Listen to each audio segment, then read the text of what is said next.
नमस्कार दोस्तों। आज के हम लोग देखिए सेशन में बात करने वाले हैं कि विज्ञान के अति महत्वपूर्ण प्रश्न के बारे में जो हर एग्जाम में कहीं ना कहीं पूछ लेता है। तो चलिए बिना टाइम गंवाए हम लोग वीडियो को शुरू करते हैं। लेकिन एक बात मैं बोल दूं कि अगर चैनल पे नई बार विजिट किए हैं तो इसे सब्सक्राइब कर ले संसार पीसीएस को, ताकि आपको नोटिफिकेशन टाइम से मिल सके।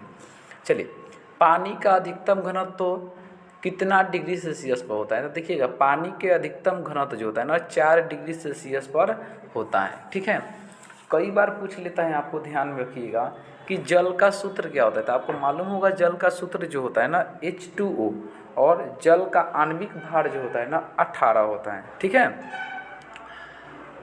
चलिए आगे है, निकट दृष्टि दोष दूर करने के लिए किसका उपयोग किया जाता है? तो ध्यान रखिएगा, निकट दृष्टि दोष के निवारण के लिए किसका इस्तेमाल किया जाता है? तो अवतल।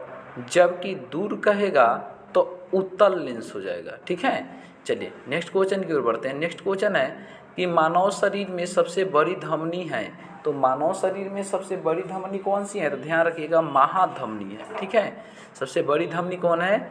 महाधमनी है। सौर प्रणाली में सबसे बड़ा प्राकृतिक उपग्रह कौन है? तो सौर प्रणाली में सबसे बड़ा प्राकृतिक उपग्रह पूछा है, ध्यान में रखिएगा, तो गैनीमेड है। क्या है? गैनीमीड है। और ग्रह पूछ लेगा तो बृहस्पति हो जाएगा। ठीक है, सबसे बड़ा उपग्रह गैनीमेड है और सबसे बड़ा ग्रह जो है बृहस्पति है। चलिए नेक्स्ट क्वेश्चन की ओर बढ़ते हैं। करें, शरीर के किस अंग में आयोडीन संचित रहता है? तो ध्यान रखिएगा, शरीर के किस अंग में आयोडीन संचित रहता है? तो ध्यान रखिएगा, थायराइड ग्रंथि में। किसमें होता है संचित? तो थायराइड ग्रंथि में संचित रहता है। अगला है, समतल दर्पण की नाभिक कितनी होती है? तो समतल दर्पण के नाभिक कितना होता है? तो ध्यान रखिएगा, अनंत होता है। नेक्स्ट क्वेश्चन है, देखिए नेक्स्ट क्वेश्चन जो है ना कि धमनी की प्रबलता किस पर निर्भर करती है? तो धमनी की प्रबलता किस पर निर्भर करती है? तो उसके आयाम पर। ठीक है, नेक्स्ट क्वेश्चन है कि चाय में कौन सा उत्तेजक विद्यमान रहता है? तो चाय में कौन उत्तेजक विद्यमान रहता है? तो कैफीन रहता है। ठीक है, ध्यान रखिएगा, कैफीन रहता है। फाइलेरिया रोग किसके कारण होता है? तो ध्यान रखिएगा, फाइलेरिया रोग किसके कारण होता है? तो कृमि के कारण होता है। अगला है कि मानव मूत्र क्या है? तो ध्यान रखिएगा, मानव मूत्र क्या है? तो ये अम्लीय होता है। ठीक है, और खून भी जो होता है ना वो भी अम्लीय, क्योंकि 6.4 होता है। चलिए नेक्स्ट क्वेश्चन है,